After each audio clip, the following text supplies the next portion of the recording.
ingat selalu bersuara vokal tentang kekerasan seksual.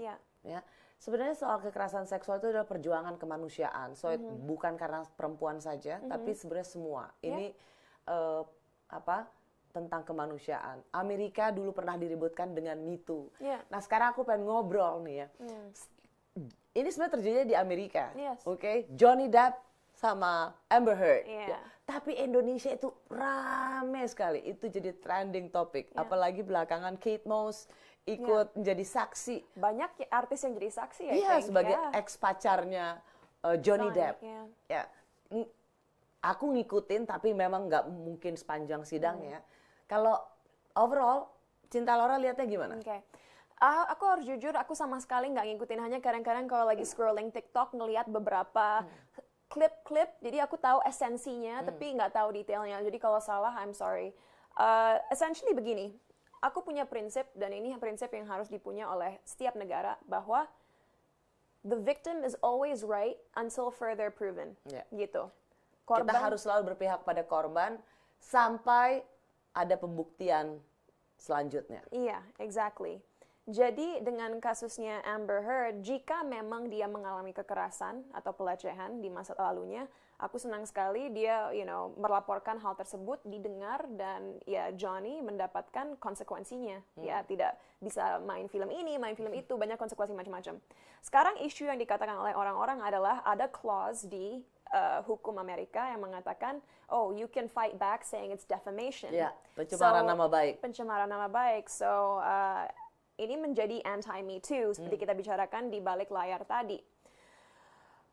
Here's what I think. Kalau seseorang memang innocent, tidak melakukan sebuah kejahatan, orang itu berhak untuk berjuang. Memulihkan nama reputasinya. baiknya dan hidupnya. Exactly. I can't comment on the Amber Heard and Johnny Depp situation.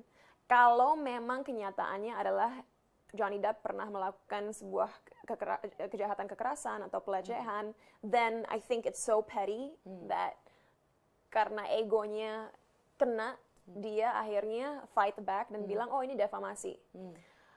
But at the same time, since kita nggak tahu kehidupan pribadi mereka, apa hak kita untuk bilang, oh Johnny, you're petty, Amber's right and you're wrong, atau sebaliknya, gitu. So this is a very tricky situation. Tapi yang membuat aku sedih, kenapa kasus ini harus dipublikasikan?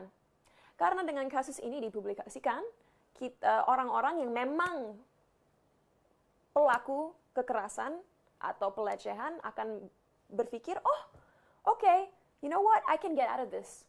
Aku bisa menjustifikasi tindakanku. Itu yang bahaya, you know. Dan ini kenapa kasus Amber Heard dan Johnny Depp sangat bahaya terhadap Me Too movement dan juga gerakan yang benar-benar berpihak kepada korban dan berusaha berjuang untuk hak perempuan. Betul. I think the fact that it's publicized is wrong, gitu. Ya, karena kan aku suka ngikutin tuh ya Cinta Laura ya. Dan awal-awal, sebagai seorang perempuan pun aku bilang ini, wow Amber, lu gila juga ya, karena I mean you crazy gitu. Sampai kemudian kan ada di sidang, ada foto yang ternyata Amber Heard itu pasang pupunya, anjingnya ternyata di situ, dikasih lihat di persidangan, terus macam-macam. Aku aja sebagai perempuan tuh kemudian, wow Amber, ini 180 derajat berbeda dari apa yang kita saksikan, karena dia kan selama ini memberikan kesaksian sebagai korban kekerasan seksual, tapi berbeda 180 derajat berbeda. Okay. Tapi kemudian lama-lama aku berpikir gini, gila, terlepas dari apapun yang terjadi di dalam rumah tangga mereka, buat aku gini, ada artikel demi artikel yang aku baca di New York Times itu tentang bagaimana ketika kemudian, kayaknya dia ada celah loh, perempuan salah. Begitu gampangnya masyarakat kemudian menjadikan perempuan ini sebagai ini emang nenek sihir, ini orang Medusa, ini orang emang perempuan jahat. Dan kalau kita lihat memes-nya belakangan ini, semuanya kan, I'm with Johnny Depp. Johnny Depp ini, sebenarnya kan Johnny Depp dia menggugat balik karena Walt Disney nggak pakai dia lagi di film what is it? Pirates of the Caribbean. Yes. Yeah. So here's the thing, media berperan besar untuk berkontribusi terhadap cara berpikir masyarakat. Media has that power, right? And ini yang menyedihkan bahwa media memperpetuate, how you say perpetuate rape culture, di mana korban yang disalahkan, yang mayoritas adalah perempuan, gitu. Jadi makanya job kita sebagai public figure, sebagai orang-orang yang punya platform, punya suara adalah membuka conversation agar orang-orang sadar bahwa kita nggak boleh langsung berpihak pada satu sisi, like Johnny or Amber, atau di masa depan ya siapapun pelaku dan korban, karena there are always two sides of the story, so we have no right to judge, but realize why this is wrong. Tunjukkan kenapa apa yang kita lihat sekarang sangat buruk dan mempertontonkan. Itu gila banget sih. Dari mulai pertama Johnny Depp banting-banting botol wine, pagi-pagi udah mabok minum wine, dan diam-diam, dan memang kan Amber memvideoin. Terus ya kemudian ternyata masing-masing tuh saling memvideoin, I think this is, sorry to say, ini sebuah yang disebut dengan toxic relationship. Yeah, very toxic. Dua-duanya menurut gue sama. Yeah. Nah, memang hanya bener banget, betul banget artikel di New York Times yang bilang bahwa ini akan jadi backlash untuk Me Too. Karena Amber itu kan dulu disimbolkan sebagai kekerasan dalam rumah tangga, dan kemudian terbukti bahwa dia dengan mencoret lukisan, Till We Die, ada pisau dan sebaliknya, ada dengan Elon Musk dan macam-macam.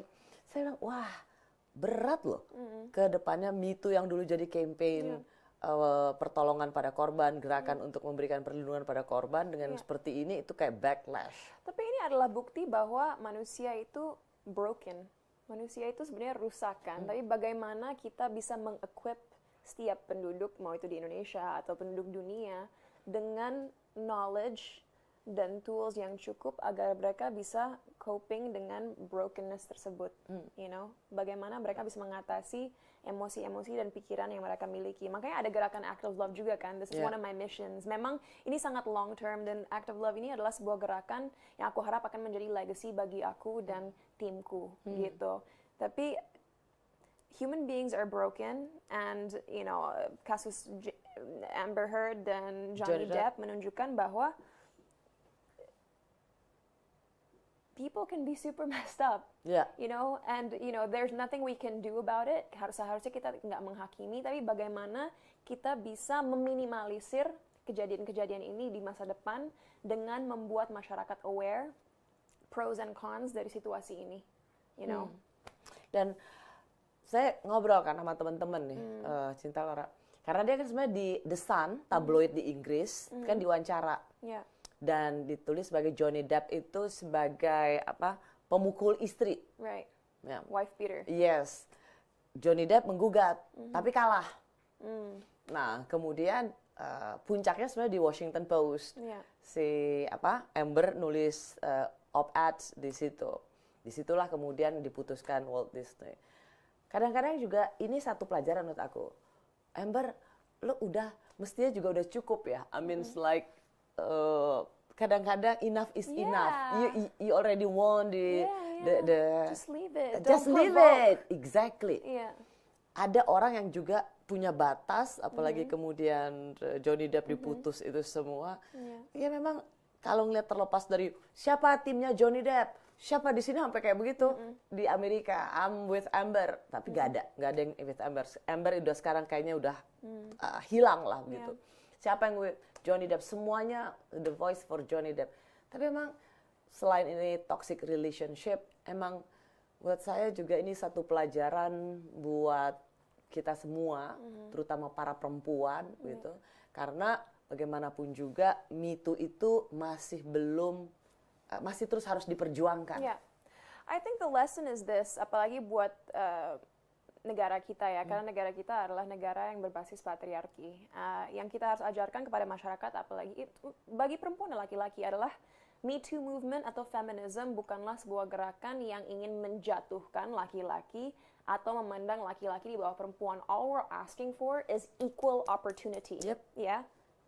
Equal opportunity adalah beda dengan equal. Equal itu terlalu ambiguous, kata yang terlalu ambiguous. Bukan karena harus selalu sama, tapi kesempatan yang sama. kesempatan yang sama gitu. Dan aku berharap kasus Amber dan Johnny tidak memberikan ide kepada orang-orang yang berkuasa di negara ini untuk menggunakan kekuasaan mereka untuk keluar dari kesalahan yang mereka perbuat. Exactly. Karena itu berarti sama saja kita terus-menerus menormalisasikan tindakan-tindakan kriminal yang dapat berdampak negatif nggak hanya secara psikologis terhadap korban-korbannya, tapi kalau ini terjadi kepada demografik yang luas dan besar, kita juga mengurangi potensi negara ini untuk maju.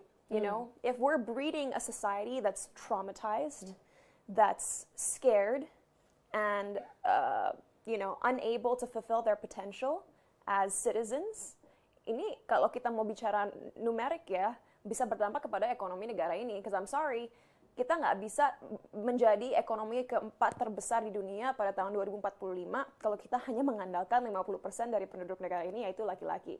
We need women too.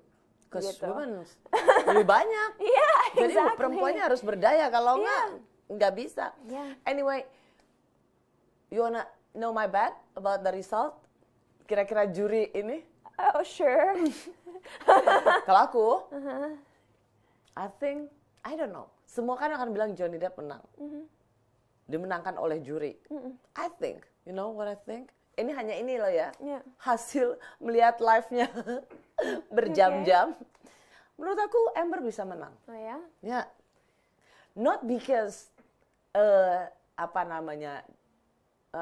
yang dikatakan dia tidak terbukti. Tapi kan Johnny Depp mengaitkan tulisannya di Washington Post dan pemutusan hubungan kerja di Walt Disney. Walt Disney mengatakan nggak ada hubungannya karena dia kan emang drugs ini dan ini. Jadi kalau melihat materi perkara harusnya itu nggak ada hubungannya. I don't know. Tapi pasti akan rame lagi. Aku kurang ikutin, so I can't say. Aku suka gini, ayo tebak-tebakan siapa yang menang. Well, No idea. tapi emang ini gila banget sih. Yeah. Ini rame bahkan di kita karena dua-duanya kan, I mean like orang-orang yang terkenal dan ada pengakuan-pengakuan yang mengejutkan.